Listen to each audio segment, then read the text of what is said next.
수련의 주제를 영속적인 결혼을 붙드십시오라는 제목을 주제로 삼았습니다.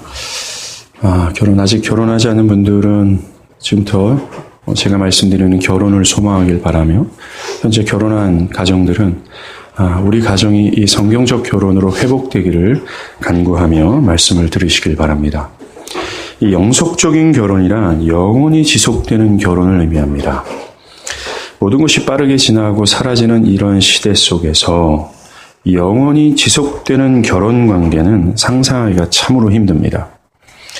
요즘처럼 결혼에 대해서 너무나 저급하고 또 가볍고 되는 대로의 태도를 취한 시대 속에서는 더욱 그렇습니다. 결혼이 쉽게 깨지는 모습이 연예계의 톱스타들로 인해서 각광받는 것이 현실입니다. 또한 귀감까지도 되죠. 자유로운 성관계가 전혀 부도덕한 것으로 여겨지지 않고 있습니다. 또한 동성결혼과 같이 하나님께서 태초에 세우신 원리와 원칙에서 벗어나는 결혼이 사람들에게 칭송을 받고 있는 그러한 시대입니다. 이러한 시대 속에서 이 영속적인 결혼을 상상하기가 참으로 힘듭니다. 우리 주변에는 이 결혼이 잠시의 시간으로 멈추고 깨지는 그런 가정들을 우리가 너무나 쉽게 목격하고 있는 시대 속에서 말이죠. 그런데 성경은 태초에, 즉 하나님이 하늘과 땅을 지으실 그 태초에 이 영속적인 결혼을 계시하고 있고, 또한 죄인들에게 이 영속적인 결혼을 사모하고 교회들에게 이것을 붙들라라고 말하고 있다는 거죠. 성경 전체가 말입니다. 영속적인 결혼은 이 성경 전체의 메시지입니다. 그렇다면 이 영속적인 결혼이란 무엇일까요? 그것은 온 우주에서 가장 추하고 타락하고 부패한 죄인이 온 우주에서 가장 아름답고 영광스러운 그리스도와 결혼하는 것입니다. 그래서 그리스도께서 죄인의 신랑이 되시고 죄인은 그분의 거룩한 신부가 돼서 영원한 결혼 관계로 들어가는 거예요. 영원히 그리스도는 그들의 신랑이 되셔서 그들을 영원토록 또는 지속적으로 그들을 사랑하시고 영원히 그들과 친밀하며 영원히 그들을 버리지 아니하시고 이혼하지 않는 관계로 지속된다는 겁니다. 이것이 구원이고 영생이 되는 거예요. 이 땅의 모든 죄인들이 사모해야 될 것이 바로 이 결혼입니다. 교회가 위로를 받고 교회가 힘을 얻고 이 광야 같은 세상에서 정말 죽기를 각오해야 겨우 먹고 살 수 있는 고통의 세월을 보내는 상황 속에서 힘을 얻고 위로를 얻고 기뻐할 수 있는 가장 근원지의 셈이 바로 이 결혼을 깨닫는 거예요. 이 결혼 속에 숨겨진 그리스도의 사랑과 하나님, 이 결혼을 성사시키려고 하셨던 그 하나님의 민망스러운 그 마음을 헤아릴 때 교회는 위로를 얻게 되는 겁니다. 이 영속적인 결혼만큼 영광스러운 일은 없을 겁니다. 오늘날 우리가 보고 있는 모든 결혼관계, 저도 결혼을 했습니다. 모든 부부관계, 또 앞으로 이루어질 모든 부부관계는 이런 영속적인 결혼을 계시하고 있어요. 오늘은 첫 시간으로 이 결혼에 대한 성경적 개관을 함께 살펴보도록 하겠습니다. 성경을 통해 깨닫는 것은요, 결혼은 하나님으로부터 창조되고 또 하나님을 통해서 성사되고 또 하나님의 영광을 위해 세워진 언약적 제도라는 거예요. 그냥 사람이 짐을 받았고 우째우째 살다가 남녀가 눈을 맞아가지고 그렇게 만들어지고 또 누구에 의해서 중매장애를 통해서 이게 아니라는 거예요. 성경에서 말하는 이 결혼, 가장 근본적인 것은 바로 하나님께서 하시는 일이라는 것입니다. 오늘 본문을 볼 텐데요. 먼저 우리 창세기 2장을요. 사람들은 좀 오해하는 경우가 있습니다. 창세기 1장에 하나님은 천지를 창조하셨어요. 그리고 2장에서는 인간 창조의 기사가 나옵니다. 이것이 천지를 다 창조하신 이후에 인간을 만드시고 그 다음에 여자를 만드셨구나 라는 것으로 이해해서는 안 됩니다. 우리가 보는 창세기 2장 4절부터 25절까지의 기사는 말입니다. 창세기 1장에 나오는 여섯째 날 인간 창조를 더 자세하게 묘사한 기사라는 거예요. 시간순이 아니라는 거죠. 이것을 염두하시고 말씀을 보길 바랍니다. 먼저 2장 18절을 보면요. 여호와 하나님이 이르시되 사람이 혼자 사는 것이 좋지 아니하니라고 기록을 하는 겁니다. 참 이것이 이상해요. 왜냐하면 하나님의 창조 사역에 항상 창조 사역의 끝은 하나님 보시기에 뭐라 그랬어요? 보기 좋았더라라고 그랬어요. 근데 보기 좋지 않다라고 얘기합니다. 이 좋지 않다라는 상태는요. 아담의 창조가 어느 부분 잘못됐거나 뭔가 계획대로 되지 않았다라는 뜻이 아닙니다. 여러분들 저는 이게 참 재밌어요. 우리 농담 삼아 그렇지 않습니까? 농담 삼아 옆에 있는 형제나 자매를 보면서 하나님이 난 너를 보면 좀 부족하게 창조하신 것 같아. 뭐 이런 뉘앙스를 하면서 농담할 때가 있어요. 네. 그런 뜻이 아니라는 겁니다. 이것은 사람을 향한 하나님의 창조 계획이 아직 끝나지 않았다. 있던 완결되지 않았다라는 표현이 되는 거예요. 하나님은 이후에 남자를 위하여 여자를 창조하신 이후 비로소야 보시기에 심히 좋았더라. So good. so라는 단어를 형용사를 덧붙여서 좋았다라고 평하십니다. 이것을 근거로 보면요. 하나님의 계획은, 하나님의 창조 계획은 여자를 창조하는 까지였음을 알 수 있어요. 남자까지는 하나님께서 미흡하다라고, 여자를 창조하신 이후까지가 하나님의 창조 계획이었다라는 거예요. 하나님께서 여자를 만드신 것은 아담이 외로우니까 갑작스럽게 계획을 수정해서 여자를 뚝딱 만드신 것이 아니라는 겁니다. 본래 하나님의 마음속에서는 여자 창조를 품고 계셨다라는 거예요. 여자를 만드시는 것은 남자와 마찬가지로 하나님의 계획 안에 있었다라는 것입니다. 하나님은 여자를 창조하신 이후에 멈추지 않습니다. 더 가세요. 뭡니까? 결혼까지 가는 겁니다. 18절에 내가 그를 위하여 돕는 배필을 지으리라 라고 말씀하세요. 여기서 남자의 아내를 하나님이 지으시는 것을 알 수 있어요. 본격적으로 남자의 돕는 배필 하와를 만드시기 전에 하나님은 한 가지 명령을 아담에게 말씀하십니다. 뭡니까? 아담이 이 세상에 있는 새와 모든 짐승들의 이름을 짓게 하시는 거예요. 그것을 위해서 하나님은 모든 새와 짐승들을, 그때는 짝이 있었단 말입니다. 짝으로 아담 앞으로 인도하십니다. 그리고 아담은 일일이 새와 짐승의 이름을 붙입니다. 바로 그럴 때예요. 20절 후반부에 모든 짐승에게 이름을 주니라. 아담이 돕는 보필이 없으므로 라 그래요. 즉 이게 뭡니까? 아담이 모든 새와 가축들, 짐승들을 이름을 붙이고 있을 때 아담은 하나씩 발견해요. 모든 것들은 짝이 있는데 나는 짝이 없구나. 모든 것들은 같은 형상이 있는데 나와 같은 형상이 없구나. 라는 것을 발견하게 됩니다. 이 일을 통해서 아담은 함께 살아가야 될 동반자의 필요성을 느끼는 거예요. 동물들 중에는 그가 마음을 열고 교제할 수 있는 짝이 없다는 것을 알게 됩니다. 그 어떤 이 생물체도 내가 마음을 열고 나와 교류하며 나와 교제하며 함께 반려할 사람이 나는 게 없구나 라는 것을 느끼며 동반자의 필요성을 느끼는 거예요. 그는 고독을 느끼는 겁니다. 이처럼 하나님은 여자를 창조하시는 일을 계획하셨지만 갑자기 만드시는 것이 아니라 남자가 준비될 때까지 기다리시는 것을 볼 수 있어요. 남자가 무엇을 준비합니까? 바로 스스로 홀로 있는 것이 좋지 않다라는 사실을 깨달을 때까지라는 겁니다. 짐승들 중에는 함께할 자가 없다라는 것을 깨달을 때까지라는 거예요. 그래서 내가 돕는 자, 조력자, 아내가 필요하구나라는 것을 느낄 때까지 하나님은 기다리시는 겁니다.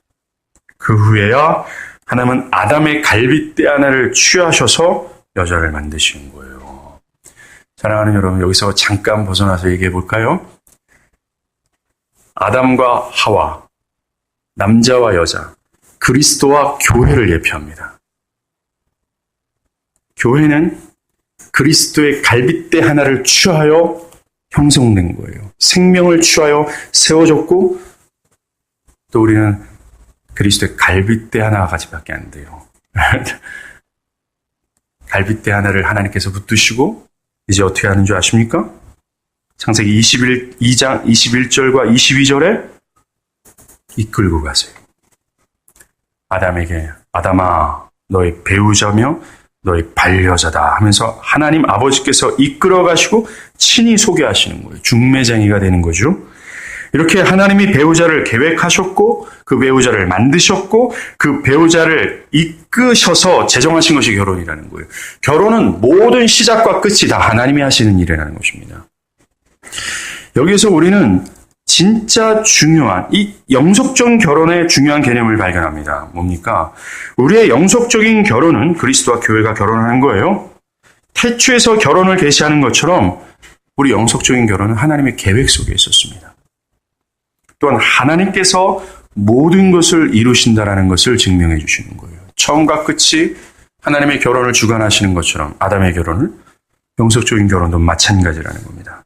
가장 먼저 하나님은 그리스도와 결혼할 자들의 심령에 가난함을 허락하십니다. 아담이 모든 짐승의 이름을 불러서 나와 같은 형상이 없구나. 자신의 반려자에 대한 필요성, 자기의 동반자에 대한 필요성, 자기와 같은 형상을 가진 자에 대한 필요성을 강렬히 느낄 때까지 하나님이 기다린 것처럼 영속적인 결혼을 하기 위해서 하나님은 먼저 우리에게 가난한 심령을 주는 거예요. 뭡니까? 우리의 죄됨을 자각하게 해서 이 하나님의 형벌에서 누가 나를 건져낼 것인가? 누가 나를 도울 수 있는 자인가? 나는 홀로 남았건을 하면서 그를 완전한 영적 고립 상태로 하나님 몰고 가시는 거예요. 그러할 때에 하나님은 우리를 마른 뼈다귀와 같은 우리의 신랑 되신 그리스도께로 인도하시는 거예요. 요한복음 6장 37절에 그러죠. 아버지께서 내게 주신 자는 다 내게로 올 것이요 내게 오는 자는 내가 결단코 내쫓지 아니하리니 나를 보내신 아버지께서 이끌지 아니하시면 아무도 내게 올 수 없다라고 얘기해요. 마른 뼈다귀가 어찌 영광스러운 그리스도 앞에 나갈 수 있겠습니까? 맞아요. 그리스도가 증거한 것처럼 아버지 하나님께서 이끌어 가셔야 돼요. 또 우리의 결혼의 측면을 한번 보겠습니다.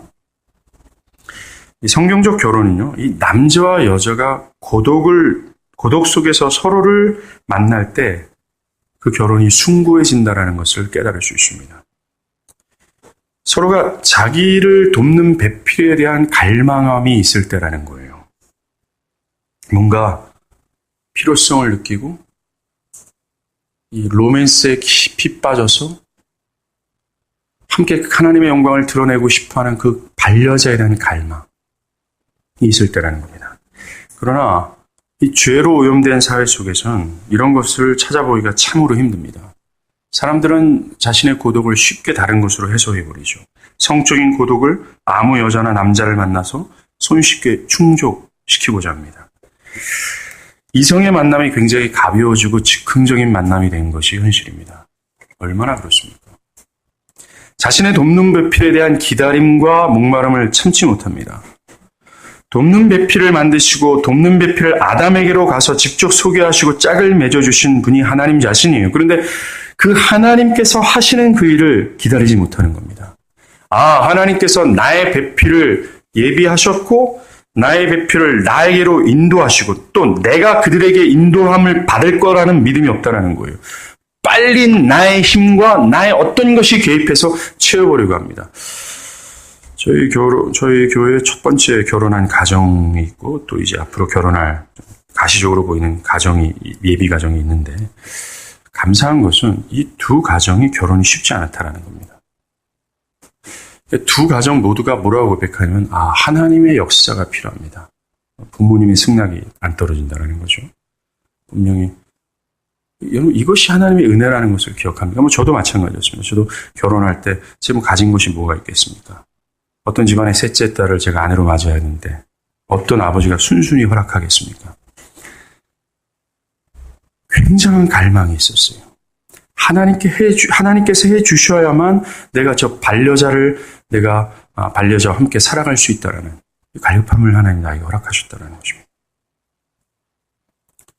어떤 기다림, 어떤 목마름. 근데 그저 남녀의 만남이 가벼워졌어요. 그리고 손쉽게 헤어집니다. 나름대로 그래 아프다고 하지만 그 아프다라고 했던 사람들의 과거를 추적해보면 그것이 처음이 아닙니다. 조는 분들 옆에서 깨우십시오. 이런 결혼이 가벼워지고 세속화되는 것으로 말미암아 초래한 두 가지 결과가 있습니다. 첫 번째, 구원에 대한 굉장히 가벼운 사상이 생겨난 거예요. 옛 복음주의에서 구원은 간절함과 진지함과 기다림이라는 이 죄를 자각한 자만이 가지는 숭고한 선물로 여겼습니다. 오매불망 하나님께서 주셔야만 되는 것으로 깨닫고 그 하나님을 온전히 사모함으로 취했던 것이 바로 구원이 됐어요. 그런데 이 결혼이 타락한 이러한 현대 속에서 현대 복음주의는 같이 타락하여서 현재 오염된 결혼관처럼 돼버린 거예요. 구원관을. 인간의 자유로운 선택으로 될 수 있다고 생각하는 겁니다. 인간이 구원에 무엇인가 참여할 수 있다는 사고를 만들어내는 거죠. 매우 팬시하고 패스트푸드적인 어떤 구원관을 가지게 된 겁니다. 두 번째, 결혼 생활의 파괴라는 결과를 초래한 겁니다. 남편과 서로에 대한 숭고한 사랑, 진정으로 아끼고 사랑하는 마음이 줄어들 수밖에 없습니다. 이는 내 뼈 중에 뼈요, 살 중에 살이라는 깊은 애정을 찾아볼 수 없어요. 하나님이 마른 떡달과 같은 아내를 데리고 오실 때 아담은 그 반려자에 대한 간절한 마음이 있었던 아담의 첫 마디가 이거예요. 저건 내 뼈 중에 뼈, 살 중에 살이구나 라는 거예요. 깊은 애정과 로맨스로 들어갑니다. 근데 결혼의 관계가 이 성경적 결혼관이 오염된 이 시대 속에서는 깊은 로맨스는 찾아보기 힘듭니다. 그리고 한 가지 더, 죄로 인해 순수한 결혼의 붕괴는 잘못된 목마름의 표출로 나타납니다. 성경을 보십시오. 자신의 돕는 배필, 이것을 헬퍼, 반려자라고 얘기합니다. 동반자를 사람으로 여겼습니다. 남자는 여자, 여자는 남자였어요. 그런데 오늘날 동물을 반려자로 삼는 사람들이 있다는 거예요. 자신의 모든 외로움을. 최초의 사람은 자신의 반려자가 새나 짐승 가운데 없다라는 것을 느꼈습니다. 그러나 죄로 오염된 사회 속에서는 동물과 교통하고 의사소통을 하려고 해요. 동물과 마음을 열고 진정한 교제를 하려고 합니다. 사랑하는 여러분, 이것이 반려견이라고 하는 오늘날 시대 속에서 저는 이 문제를 발견했어요. 이게 결코 가볍게 넘겨야 될 사항은 아닙니다. 하나님께서 세우실 이 반려자, 이것이 교회가 됩니다. 또 다른 형제 자매가 됩니다. 깊은 관계 속에서 하나가 되고 서로 사랑하고 섬기고 용서하고 겸손하고 온유하는 모든 교류가 강화제가 되는 거예요. 더 오래 얘기하고 싶지만 넘어가겠습니다. 세 번째, 결혼이 하나님이 하신다라는 결정적 단서는 24절입니다. 남자가 부모를 떠나 그의 아내와 합하여 둘이 한 몸을 이룰지니 라는 말씀을 통해서 알 수 있어요. 하나님 자신이 부부의 연합을 이루어 주신다라는 것입니다. 하나가 되게 하시고 서로 친밀하게 하시고 서로가 떼어질 수 없는 절대적인 관계로 만드시는 분이 하나님이라는 거예요. 이 연합이 결혼의 핵심이 되는 겁니다. 결혼을 계획하시고 배우자를 만드시고 배우자를 인도하실 뿐만 아니라 연합하게 하시는 분도 하나님이라는 거예요.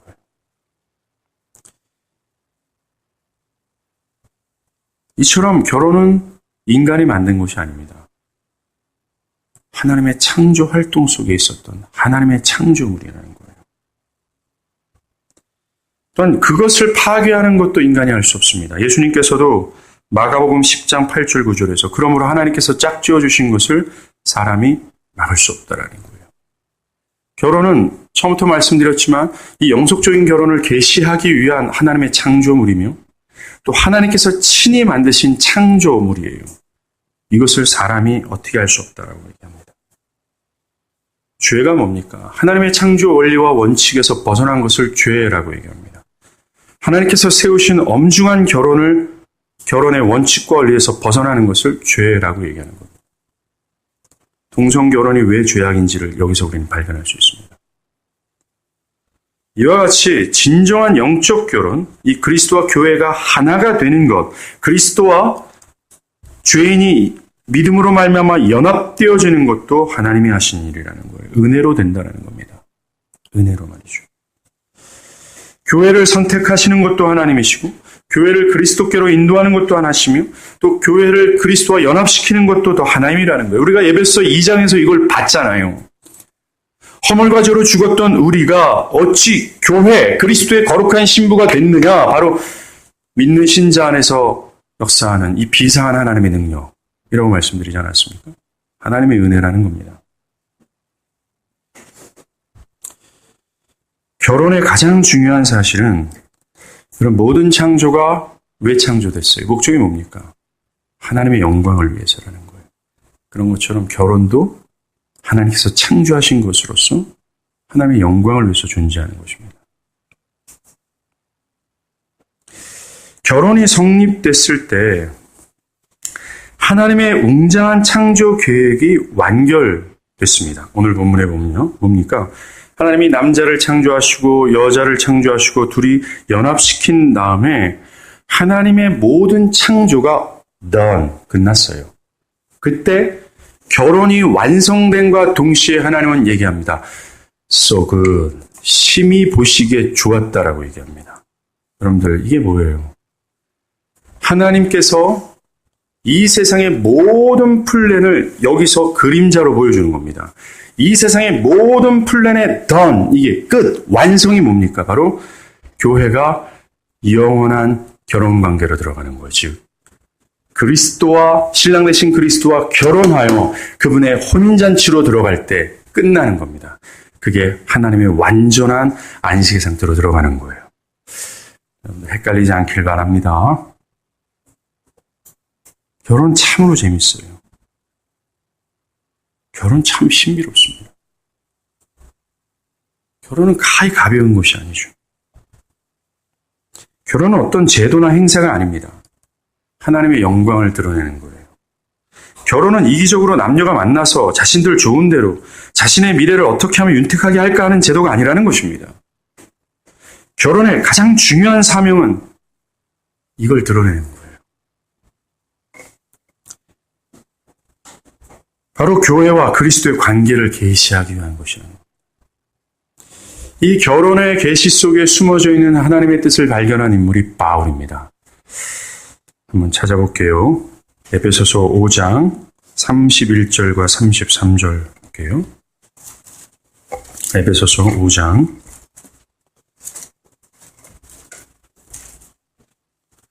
31절에서 33절입니다.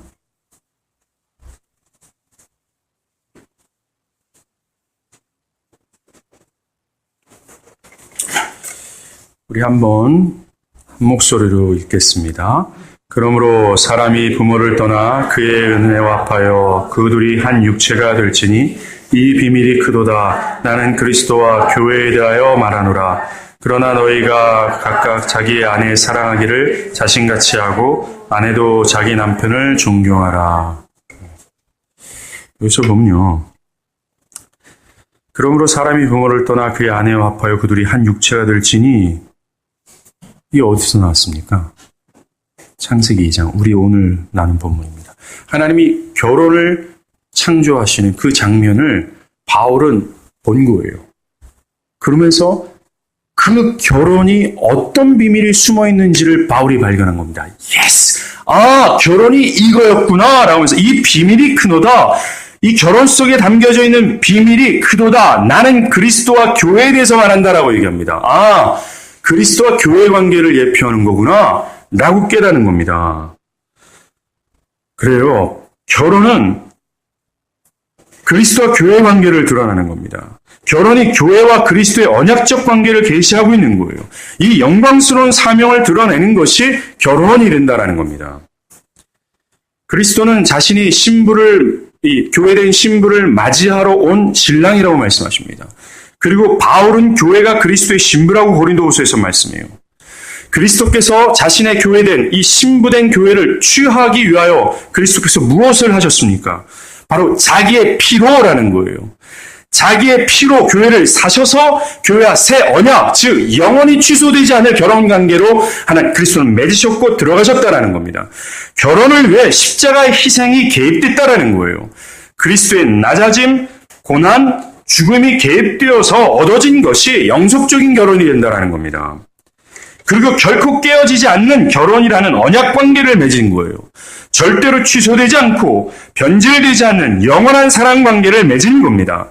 교회가 어떤 형편에 놓이든 하나님은 결혼을 취소하지 않으십니다. 인간이 파괴할 수 없는 것이 결혼이에요. 영속적인 결혼. 놀랍지 않습니까? 이 결혼을 통해 하나님은 교회와 그리스도, 이 영속적인 언약 관계를 드러내시는 겁니다. 존 파이퍼는 이렇게 말합니다. 인간의 결혼 생활을 유지하는 것의 주된 의미는 사랑을 유지하는 것이 아니다라고 얘기합니다. 남녀의 사랑을 유지하는 것이 결혼의 목적이 아니라고 얘기해요. 결혼의 목적은, 의미는 언약을 지키는 것을 의미한다라고 얘기합니다. 여러분, 결혼식 할 때 결혼 예배가 얼마나 중요한지를 여기서 우리가 조금 엿볼 수 있어요. 삼위 하나님과 교회 앞에서 그들은 언약하는 겁니다. 즉 무슨 언약이에요? 교회와 그리스도의 관계를 드러내고자 하는 언약입니다. 그리스도가 교회를 영원히 버리지 않고 어떠한 상황 가운데서도 교회가 거지 같더라도 절대로 버리지 아니하시고 끝까지 사랑하시며 아낌없이 베풀고 아낌없이 용서하는 것처럼 우리도 그런 언약 관계가 될 거예요라고 하는 그 언약을 지키는 것이 결혼이라는 거예요. 죽음이 우리를 갈라놓을 때까지 혹은 우리의 생명이 다하는 순간까지라는 말은 신성한 약속입니다. 그러므로 이혼과 재혼이 하나님 보시기에 그토록 끔찍한 이유는 그것이 배우자에 대한 언약을 깨는 일뿐만 아니라 그리스도의 그분의 언약을 왜곡하게 나타내시는 것이기 때문이다 라고 얘기합니다. 그리스도는 결코 자신의 아내를 떠나지 않으실 것이다. 결단코. 때로는 우리 스스로 고통스럽게 거리를 두고 비참하게 접어내는 일이 일어날지 모른다. 하지만 그리스도는 자신의 언약을 영원히 지키신다. 결혼은 그 사실을 드러낸다. 이것이 바로 우리가 결혼에 대해 할 수 있는 궁극적인 말이다. 결혼은 언약을 지키시는 그리스도의 사랑과 영광을 드러낸다.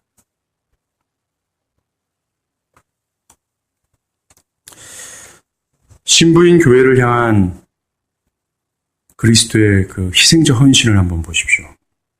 결혼은 이 희생적 헌신을 본 만든 겁니다. 이것이 결혼의 첫 번째 목적이에요. 그리스도와 결혼한 교회는 어떤 존재입니까? 하나님의 원수요? 하나님을 비방했던 자요? 하나님을 사랑하지 않았던 자들입니다. 한마디로 자격이 없는 자가 바로 교회였다라는 것입니다. 그런데 그리스도가 무한하신 사랑과 은혜로 교회를 자신의 신부로 맞아들인 거예요. 그리고 신부를 영속적으로 사랑하고 결혼을 깨지 않는 이유가, 이 영속적인 결혼을 그리스도께서 깨지지 않는 이유가 신부가 잘나서 그렇습니까? 신부가 충성스러워서? 신부가 순결해서 그렇습니까? 그렇지 않습니다. 끝도 없는 사랑 때문에 그래요. 형언할 수 없고 표현할 수 없는, 이해할 수 없는 은혜 때문입니다. 오늘 우리가 앞으로 수련회 가서 보게 될 룻기가 이것을 말해줍니다. 룻은 그 당시 모압 여자였습니다. 절대로 여호와의 총회에 들어오지 못하는 모압 여자. 즉 구원받지 못할 부정한 여자가 모압 여자였어요. 그런데 베들레헴, 즉 이스라엘에서 가장 유력한 자 보아스를 만나 결혼하는 겁니다. 보아스가 모압 여자 룻과 결혼할 때 아무런 희생이 없었겠습니까? 베들레헴 마을에서는 난리가 났고 소동이 일어났어요. 조롱과 모든 수치를 보아스가 끼어안고 모압 여자를 취한 겁니다. 이게 영속적인 결혼을 계시하고 그리스도의 희생을 결혼하는 겁니다. 그리스도는 우리와 결혼하고자 십자가로 오르시면서 온갖 수치와 조롱과 모든 아픔을 다 받으셨습니다. 그게 완성의 결혼이에요. 아가서에서 당대 가장 영광스러운 왕, 역사 속에서 둘도 없는 왕 솔로몬이 누구를 사랑합니까? 술람미 여인을 사랑해요. 술람미 여인은 성경적으로 보면 율법적으로 보면 결혼하면 안 되는 여자였습니다. 사랑하면 안 되는 여자, 자격이 없는 그런 여자였다라는 겁니다. 그저 외모나 집안 때문에 그러는 것이 아닙니다. 그 여자의 성품 때문에도 그래요. 그랄 민족으로서 가장 사납고 길들여지지 않을 정도로 자기 멋대로 살아가는 그런 여자였다라는 겁니다. 그런데 왕비가 80이고 후궁이 60이었던 솔로몬이 그 여자에게 깊은 로맨스에 빠진 거예요. 이게 아이러니죠. 이게 신데렐라 같은 얘기입니다. 또 어떤 얘기가 있습니까? 호세아 선지자도 마찬가지예요. 하나님은 호세아 선지자, 이스라엘에서 의인이고 정말 거룩한 그에게 누구를 취하여 아내를 삼으라고 말씀하십니까? 창녀 고멜이에요. 창녀, 그래서 죄에 흠뻑 빠져있는 고멜과 결혼하라고 얘기합니다. 그리고 결혼한 이후에도 다른 남자를 탐닉하기를 위하여 음란한 행위를 했던 고멜을 다시 데려와 다시 아내로 삼으라고 합니다. 지속해서 사랑하고 지속해서 붙들라고 얘기해요. 이게 뭘 계시하는 겁니까? 교회와 그리스도를 계시하는 거예요. 영속적인 결혼을 계시하는 겁니다.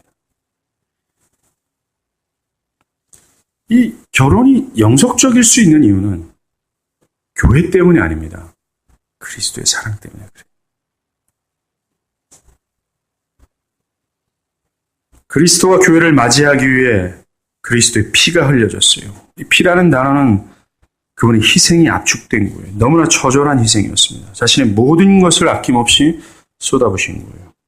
그리스도의 언약적 사랑은 조건 없는 사랑이며 변하지 않는 사랑입니다. 이 사랑을 본받는 것이 결혼이라는 거예요.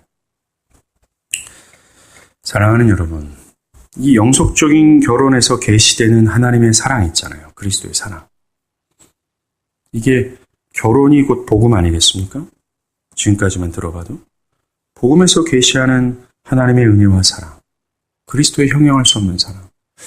교회 안에서 많은 사람들이 이 단어를 입술로 남발하는 것이 현실입니다. 하나님의 사랑, 그리스도의 은혜. 네, 사랑하는 여러분, 누가 이 사랑과 이 은혜를 누가 제대로 깨닫겠습니까? 내가 루시였구나. 내가 술람미였구나. 내가 고멜과 같은 자였구나. 즉 내가 자격 없는 자라구나 라는 사실을 깨달은 자만이 형용할 수 없는 사랑과 은혜를 진실로 경험하지 않겠습니까? 그 형용할 수 없는 사랑과 은혜를 진실로 깨닫고 그것을 붙들고 그 마음의 중심에 그 사랑이 세워진 자만이 뭐예요?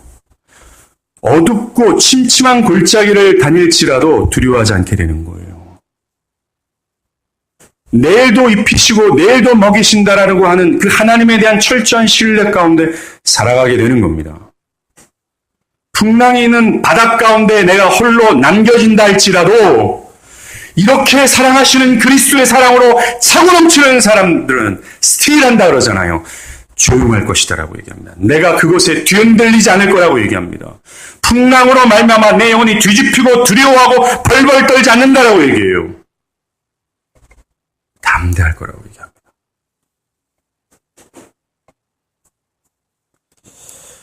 이것을 깨닫길 바랍니다. 우리가 수련회를 갑니다. 이것을 깨달으러 가는 거예요.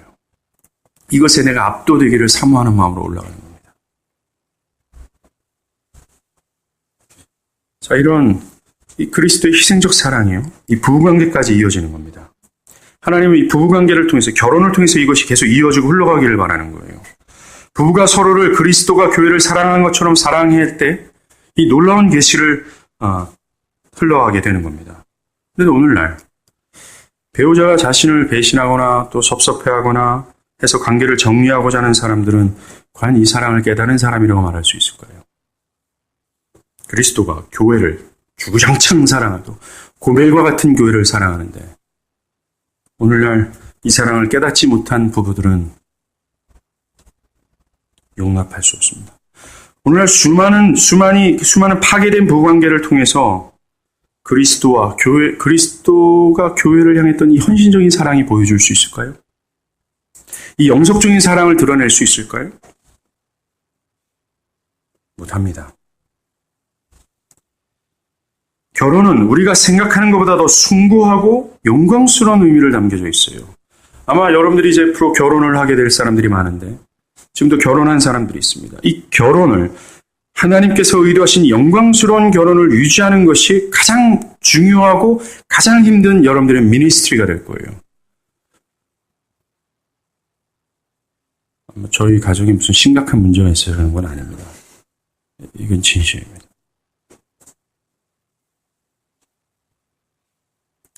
결혼은 단순히 남자와 여자가 서로 사랑해서 존재하는 것이 아니라 영광을 위한 거예요. 그런데 우리는 얼마나 이 결혼에 대해서 너무나 이기적이고 협소한 의견을 가지고 있습니까? 그렇죠? 굉장히 이기적입니다. 주님은 이 결혼에 대해서 굉장히 이기적인 마음을 갖고 있는 사람들을 향해서, 바리새인들을 향해서 음란한 세대라고 얘기합니다. 뭡니까? 바리새인들이 뭐라고 그랬어요? 이혼을 할 수 있다라고 얘기했습니다. 이 영속적인 결혼을, 즉 배우자가 자기를 배신하거나 섭섭해하게 하면 언제든지 버릴 수 있다고 주장했던 게 바리새파였어요. 굉장히 자기중심적이었습니다. 그들은 자기 의를 자랑했던 사람입니다. 그들을 향해서 주님은 음란한 세대라고 얘기합니다. 이 음란한 세대는 자기의 남편과 아내가 좋으면 되고 그들의 사랑이 식어지거나 마음에 안 들면 갈라져도 된다고 생각합니다. 이렇게 몸이 건조한 결혼 생활을 내가 왜 유지해야 되나 라고 생각을 하죠. 이들이 만들어내는 가정 보십시오. 얼마나 이기적입니까? 오직 내 가정만 좋으면 되는 식으로 극단적 이기심으로 빠져 있습니다. 자기 자녀들에게만, 내 남편만, 내 아내만 지켜내야 하고 사랑해야 한다는 이 일반적인 상식선에서 자랑스럽게 죄를 자행하고 있는 거예요. 지금 젊은 가정들 한번 보십시오. 자녀가 아프면 교회를 오지 않습니다. 대기 오염이 나쁘면 교회를 오지 않습니다. 그들의 말은 굉장히 타당하게 보입니다. 굉장히 설득력이 있죠. 상당히 이기적입니다. 이것을 다른 말로 표현하면 얼마나 이것이 우리 삶 가운데 많은 것을 적용시킬 줄 모릅니다. 죄된 본성을 그대로 표출해 주는 거예요. 이 가정과 이 결혼 관계에서는 하나님이 없습니다. 하나님을 우선으로 하고 하나님이 자신의 가정에 개입하실 때야 비로소 이 결혼의 영광스러움이 유지되고 만족될 수 있다는 사실을 모르는 거예요. 제가 병준 형제 결혼식 할 때 그 얘기를 했습니다. 그 엄중한 사명이 이제 시작됩니다. 여러분들이 그 사명, 즉 교회와 그리스도의 그 헌식적이고 희생적인 사랑을 여러분들이 유지하고 드러내기 위해서 필요한 것은 바로 여러분들의 가정이 교회와 하나님을 중심으로 살아가야 됩니다. 하나님이 없다면 깨져요. 균열이 갑니다.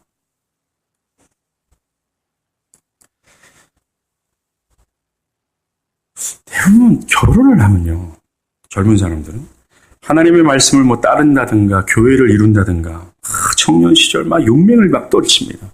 근데 결혼과 동시에 끝나버립니다. 마치 고3을 졸업하면 교회를 끝내버리듯이 결혼과 동시에 하나님과의 친밀함을 버려버리죠. 아닙니다. 사랑하는 여러분, 그리스도와 교회가 결혼하기 위해서 하나님 아버지께서 치르신 그 대가를 여러분들은 생각해 보십시오.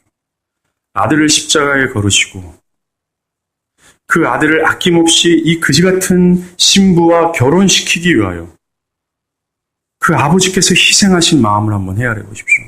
그 마음을 아는 자가 어찌 이라는 거예요. 그 마음을 아는 자가 어찌 그럴 수 있겠습니까?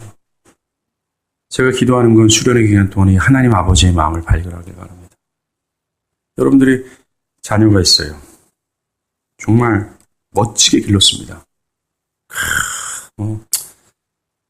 멋지게 기른다는 또 기준도 함부로 말할 수도 없지만 하여튼 멋진 아들이 있어요. 저기 아프리카의 그 부기부기 부족이라는 뻘개벗고 사는 배 튀어나온 아줌마가 결혼했는데 아줌마를 데리고 오면서 아빠, 내가 결혼할 여자예요. 여러분 좋겠습니까? 설득이 되십니까? 이게 그리스도께서 우리를 데려가신 모습이에요. 그리스도가 이 우주에서 가장 추하고 폐역하고 정말 그지 같은 우리 이 마른 뼈대가 같은 하나를 붙잡고 아버지한테 간 거예요. 그리고 아버지, 얘요.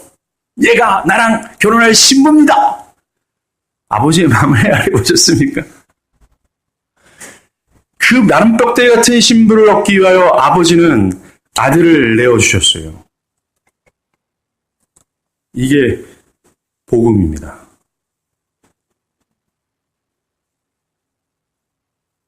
결혼은 결혼의 주인이신 하나님을 우선으로 할 때 그리스도의 언약적 헌신을 유지할 수 있어요. 서로를 향한 진정한 사랑이 지속될 수 있다는 것입니다. 여러분들 부부관계가 깨진 부부들 있잖아요. 신앙생활 잘 못합니다. 굉장히 비정상적이고 아니면 형식적이고 위선적인 신앙생활을 하게 됩니다. 그럴 수밖에 없어요. 이어서 생각할 것은 결혼은 철저히 칭의의 약속에 근거한다라는 거예요. 원래 신부는 하나님을 버린 창녀 같은 존재였습니다. 그들에겐 하나님의 형벌밖에 남겨지지 않았어요.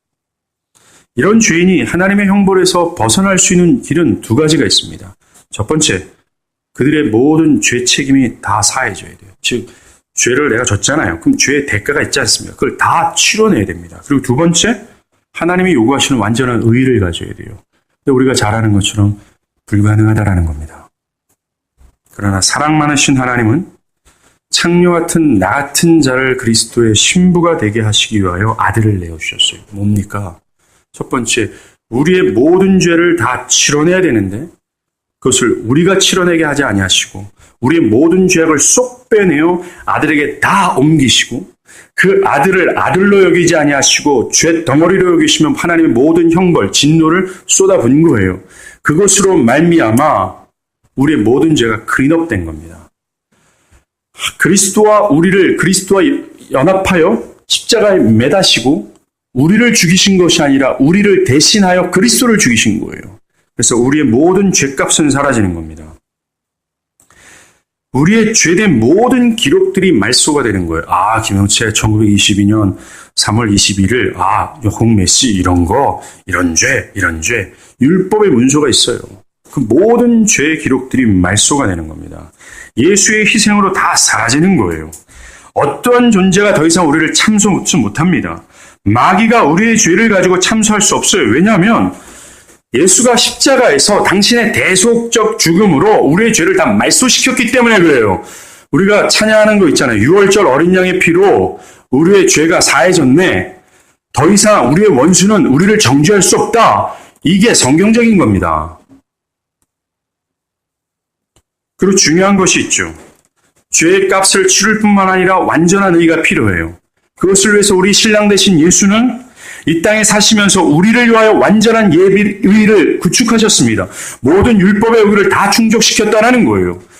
그 예수를 우리가 믿음으로 말미암아 그 의를 우리가 받는 겁니다. 그분께서 십자가에서 치르신 우리 대신 치르신 죄사함의 그분의 행위를 받는 거예요. 그리스도의 의를 받는 겁니다. 그리고 그 그리스도의 죄사함과 의의 행위를 우리와 연합시키는 거예요. 이게 결혼의 최종적인 겁니다. 남편과 아내가 연합하는 거죠. 연합하는 거예요. 그래서 내가 그리스도가 되는 거예요. 그 그리스도가 내가 되는 겁니다. 내가 너 안에, 네가 내 안에 있는 거죠. 믿음으로 말미암아 그리스도의 연합입니다. 그래서 하나님은 창녀 같은 우리를 그리스도처럼 여겨주시며 영속적인 결혼으로 집어넣으시는 거예요. 이것을 구원이라고 얘기하는 겁니다.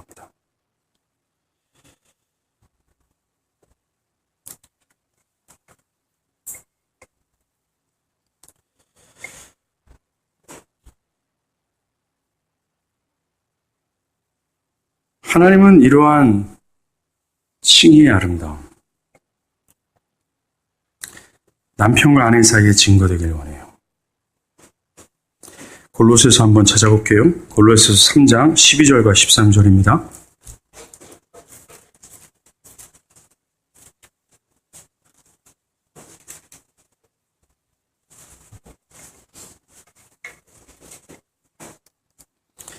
골로새서 3장 12절과 13절, 우리 3장 12절과 13절 같이 읽겠습니다. 그러므로 너희는 하나님이 택하사 거룩하고 사랑받는 자처럼 긍휼과 자비와 겸손과 온유와 오래 참음을 옷 입고 누가 누구에게 불만이 있거든 서로 용납하여 피차 용서하되 주께서 너희를 용서하신 것 같이 너희도 그리하라. 이 본문을 얘기하기 전에 또 이 본문을 얘기한 이후에 바울은 남편과 아내에 대한 이야기를 거론합니다. 즉 이 본문이요, 부부의 관계를 겨냥한 거예요. 불만이 있거든 용납하고 용서해라라는 겁니다. 불만스럽고 상대가 불만스럽고 만족스럽지 않고 불쾌한 상황인데 용서하라고 말씀하시는 거예요. 바울은 이 구절 이후에 남편과 아내를 거론하면서 이것을 그 관계에 겨냥하는 겁니다. 사람들은 내 남편이 지금 모습보다는 변화되면 내가 사랑할게요. 내 아내가 정신 차리고 좀 바르게 살아가면 그때 내가 용납할 수 있습니다. 라고 말합니다. 이건 결혼관계뿐만이 아닙니다. 그죠? 우리의 모든 관계도 마찬가지입니다. 교회는 이렇게 말해서는 안 됩니다. 저 그지 같은 인간이 정신 차리고 돌아오면 내가 용납할게요. 제가 좀 지금보다는 좀 더 나은 모습이 되면 내가 사랑할게요. 바울은 그것을 말하는 것이 아닙니다. 불만이 있거든 이라는 거예요. 서로 용납하고 피차라. 지금 그대로를 말이죠. 대부분의 이혼 부부가 헤어지는 이유는 나름대로 서로를 향한 기대가 있어요. 근데 그것이 만족스럽지 않을 때 헤어집니다. 이들은 어떤 희생적인 것, 헌신적인 사랑을 몰라요. 개인적으로 그분들을 막 정죄하는 건 아닙니다. 이혼하신 분들은요. 우리는 그런 이혼하신 분들과 함께 울고 회개하고 기도해야 될 거예요. 그리고 그들에게 결혼을 통해 드러난 하나님의 영광을 가르쳐야 될 겁니다. 그리고 다시 그 부부가 회복되기를 또한 기도해야 될 겁니다. 부부싸움도 마찬가지예요. 부부싸움 왜 일어납니까? 불만을 가지고 용납하지 않기 때문에 그래요. 이런 부부를 통해서 어찌 영광이 드러날 수 있어요. 또 서로 친밀함이 없는 부부도 마찬가지입니다. 로맨스가 없는 부부도 마찬가지예요. 어떤 분들은 목사님 우리 부부는 아무런 문제가 없습니다. 우리 자녀들하고 좀 건강하게 살고 있습니다. 별로 다투는 일이 없습니다. 그런데 그들에게 로맨스가 없어요. 이게 문제입니다. 여러분들 교회와 그리스도의 관계가 친밀함이 없다고 상상해 보십시오. 그냥 그걸 뭐라 그러죠? 영적 간음이라고 얘기합니다. 그리스도와 교회가 열렬히 깊은 로맨스에 빠져서 영속적으로 지내는 것처럼 부부도 서로 친밀함을 느끼고 서로를 기뻐하고 사랑해야 된다는 겁니다. 말씀을 정리하죠. 마가복음 10장에서 바리새인들은 예수님께 이혼하는 거 괜찮지 않습니까? 라고 시비를 거는 겁니다. 바리새인들은 부부가 남편이든 아내든 어떠한 이유로 해서 이혼할 수 있다고 주장한 자들입니다. 이들을 향해 아까도 말씀드린 것처럼 예수님은 음란한 세대다 라고 말씀하시면서 이렇게 말씀하세요. 이러므로 사람이 그 부모를 떠나서 그 둘이 한 몸이 될지니라. 이러한즉 이제 둘이 아니요 한 몸이니 그러므로 하나님이 짝지어 주신 것을 사람이 나누지 못할지라 하시니라. 예수님의 대답, 이혼 불가라는 겁니다.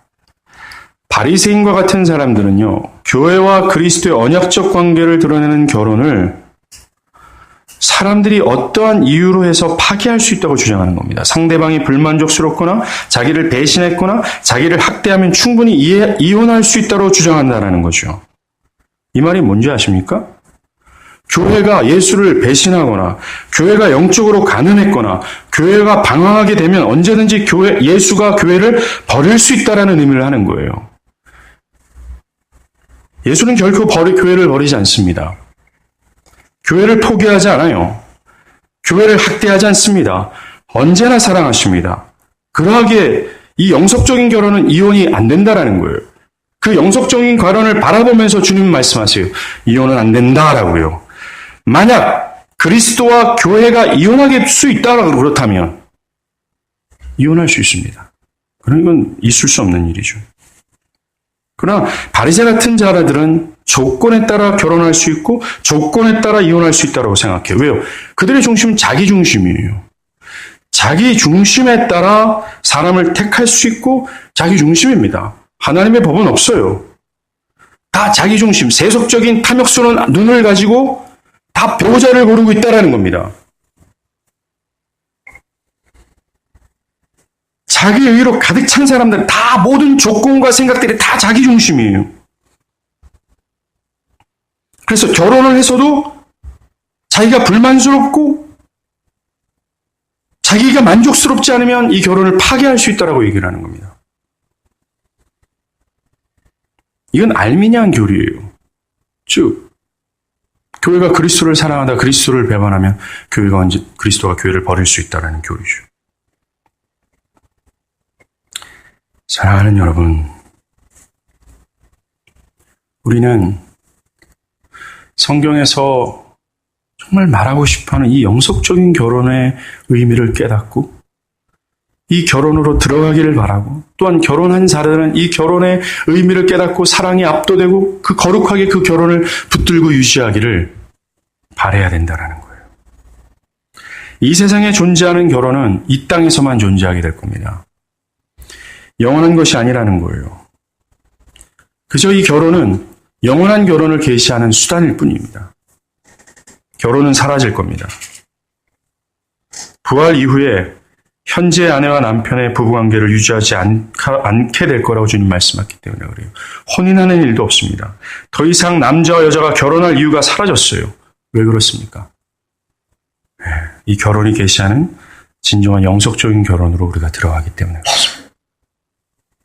우리는 그 나라에 가서 영원히 가장 영광스럽고 아름다운 신랑 되신 그리스도와 결혼하여 가장 친밀하게 그분의 사랑과 그분의 위로와 그분의 아름다움을 보며 충만한 만족과 최상의 기쁨 가운데 영원토록 살아가게 될 겁니다.